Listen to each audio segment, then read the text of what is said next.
4 years have passed since the events in Busan, and now, Busan has fallen too. The entire Korean peninsula has descended into complete chaos after the zombie virus outbreak. Our protagonist, Jung Seok, is a soldier. On this day, he's driving his sister's family toward the last departing cruise ship.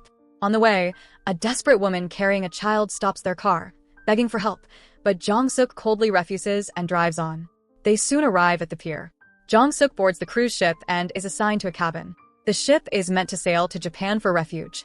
However, a soldier later informs him that their course has suddenly changed toward Hong Kong. When Jung Seok questions the captain, he's harshly ordered to follow instructions without complaint. Inside the cabin, something feels off.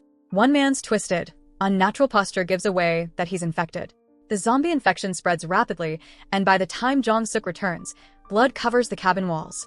After fighting off the infected, he rushes to his sister's room, but it's already too late. Her son has been bitten. The terrified mother clings to her child in shock, unable to speak. Knowing he'll soon turn, Jung Seok tries to pull his sister away, but she refuses to abandon her son. Within seconds, the boy transforms and attacks. Jung Seok empties his pistol and narrowly escapes, sealing the cabin door behind him.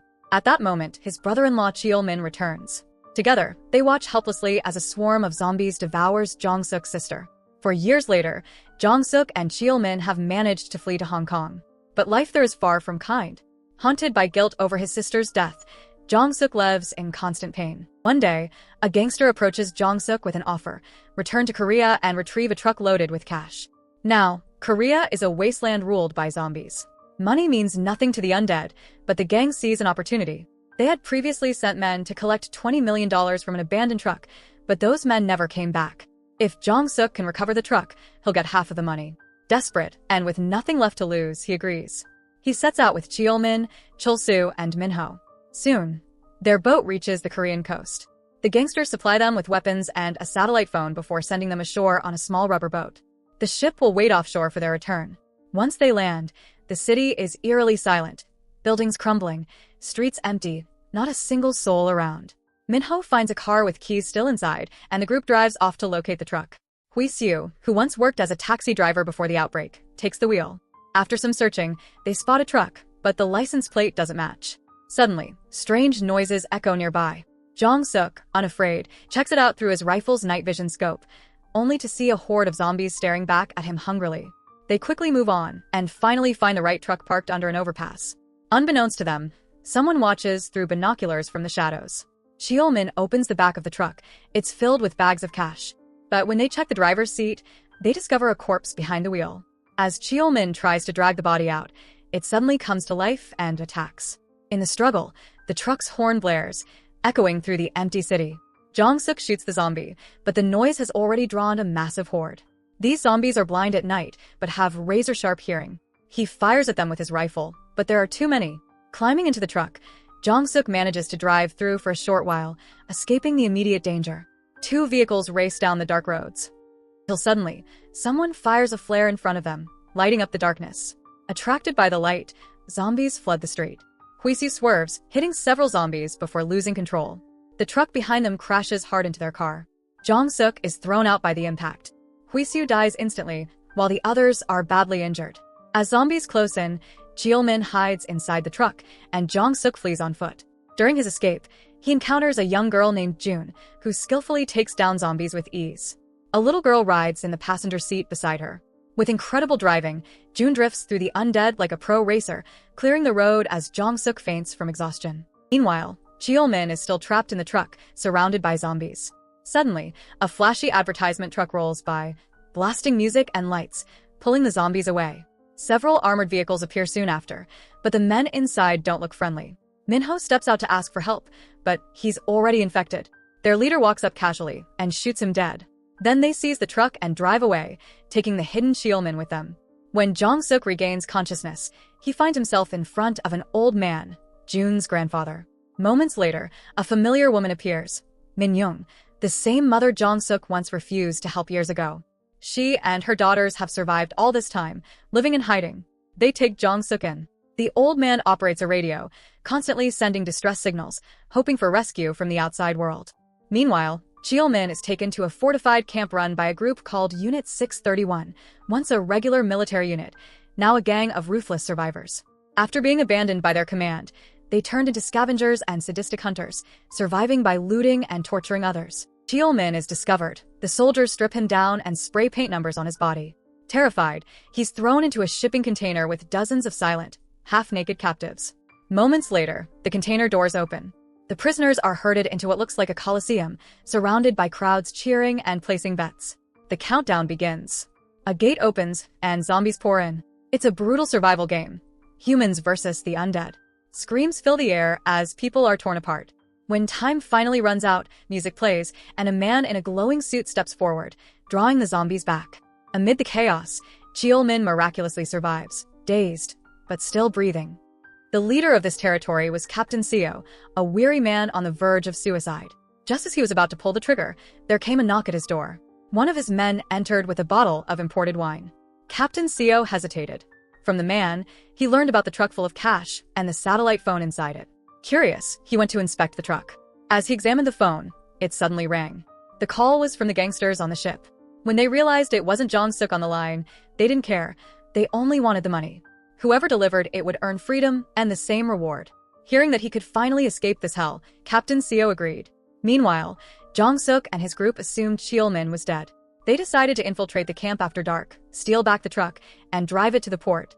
After resting until dusk, they armed themselves, packed up, and set off. Jung Seok told June and her sister to stay hidden in the car while he and Min-young snuck inside through a secret passage, the same one Min-young had once used to escape. After silently taking down a guard, they spotted the truck. At that same time, Captain Seok appeared before a cheering crowd in the Coliseum, announcing through loudspeakers, "We have enough supplies for everyone. Let's celebrate tonight." It was a distraction. He planned to use the chaos to flee. But Sergeant Kim, his brutal second-in-command, sensed something was wrong. When Seok returned to his quarters, Kim was waiting. Pretending to act normal, one of his men entered without realizing Kim was there. Suspicious, Kim questioned the soldier, while Seok quietly pulled a pistol behind his back. Kim misread the moment, thinking they were having an affair, and left smirking, unknowingly sparing Seok's life. Meanwhile, Jung Seok and Min-young reached the truck. As they prepared to leave, some of Seok's men arrived. Min-young hid in the cab, holding one of them at gunpoint. 2 guards spotted her and asked why she wasn't at the arena. She made up an excuse, and they mentioned that the prisoner from the truck had fought bravely in the Coliseum.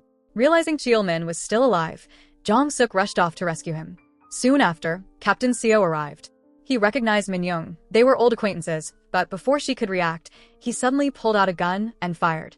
Min-young slammed the truck into reverse, knocking him down, and recovered the satellite phone from his body.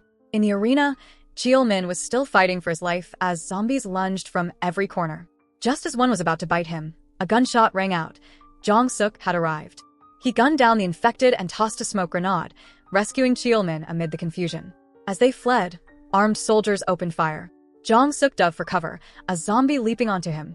Cheol-min grabbed a rifle and sprayed bullets at the soldiers, then tossed the weapon to Jung Seok, who finished off the attacking zombie. At that moment, Sergeant Kim took aim from the shadows and shot Cheol-min dead. Furious, Jung Seok fought back against the soldiers, but Kim prepared to shoot again, until Min-young suddenly burst in, crashing through the camp with the truck. Jung Seok climbed aboard, and together they sped away. Captain Seok, still alive but injured, watched helplessly as the truck disappeared into the night. Kim and his men pursued them relentlessly. Soon, Jung Seok's truck hit a horde of zombies blocking the road. The undead swarmed the front, surrounding the vehicle. Just when it seemed over, June arrived, shining her headlights and drawing the zombies away. Min-young drove straight through the horde, clearing a path. But Sergeant Kim's convoy caught up. They launched flares into the sky, attracting more zombies and trapping Jung Seok's group beneath an overpass. Jung Seok shot through the windshield as zombies broke the glass and poured in. Behind them, Kim's vehicle slammed into the pile of zombies and jammed. His car couldn't reverse. Within seconds, Kim was overwhelmed and devoured alive. After escaping the chaos, Jung Seok used the satellite phone to contact the ship waiting offshore. As they finally reached the dock, Captain Seok, somehow still alive, rammed his vehicle into June's car. He dragged June out and held her hostage at gunpoint. The little girl quickly grabbed her remote control car and crashed into Seok. Enraged, he fired at her, but the old man threw himself in front of the bullet and was fatally shot. Min-young picked up a gun and fired back, hitting Seok, but she was shot in the leg in return. Wounded, Seok limped to the truck and drove it onto the ship, fantasizing about his future life in Hong Kong. When he arrived, the gangsters greeted him. only to shoot him dead without hesitation. In truth, they had always planned to kill whoever brought the truck to keep the money for themselves. With his dying breath, Seo shifted the truck into neutral. It rolled backward, jamming in the ship's doorway, trapping the zombies outside. But it was too late. The sound and chaos attracted another massive horde, swarming the ship from all directions. On shore, the old man lay dying as the sound of helicopter blades roared above. The little girl fired fireworks into the sky, signaling for help. The helicopter spotted them. Jung Seok grabbed the two girls and ran toward it as zombies closed in from every side. There were too many. Realizing this, Min-young climbed into a nearby truck and blared the horn to lure the zombies away. Jung Seok reached the helicopter with the children. The little girl begged the soldiers to save her mother, but the rescuers hesitated. Knowing she was doomed, Min-young prepared to sacrifice herself. But just then, Jung Seok ran back toward her, firing his gun. Hearing the gunshots reignited her will to live. Together, they fought off the remaining zombies as Jung Seok threw smoke grenades to cover their escape. At last, they broke through the smoke and reached the helicopter. As it lifted off, the surviving family watched the burning ruins below fade into the distance. So that's it. Hope you enjoy the story. Subscribe and press the bell icon for more videos.